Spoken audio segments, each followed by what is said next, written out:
Chama cha PAA kimepinga mipango yoyote ya kuondoa fedha za ustawishaji wa maeneo bunge NG-CDF, mgao wa seneti wa uangalizi pamoja na mgao wa NGAF, wakisema hatua hiyo itawanyima Wakenya wengi huduma za serikali. Akizungumza mjini Ganze, kaunti ya Kilifi,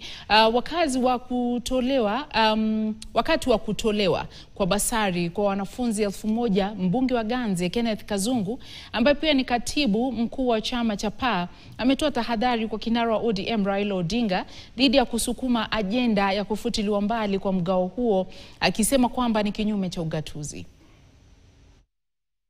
Sasa nikisimama hapa, kawaida maendeleo yote ambayo tunayaona especially huku mashinani ni mengi ya kupitia kwa CDF kuliko kupitia kwa ajenda nyingine yoyote.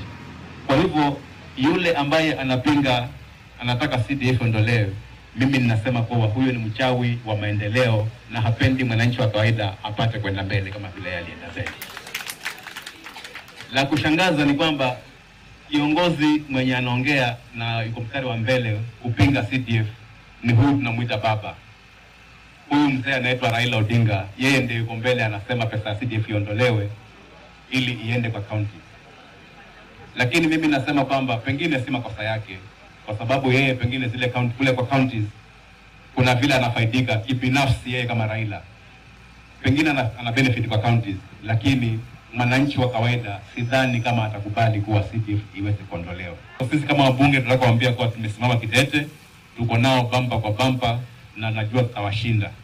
Sasa hivi tuna mchakato wa kuweka hii katiba, kuweka hii CDF ndani ya katiba. Wachimbaji mchanga pamoja na wakazi wa eneo la Kibokoni Magharini, kaunti ya Kilifi, wameunga mkono pendekezo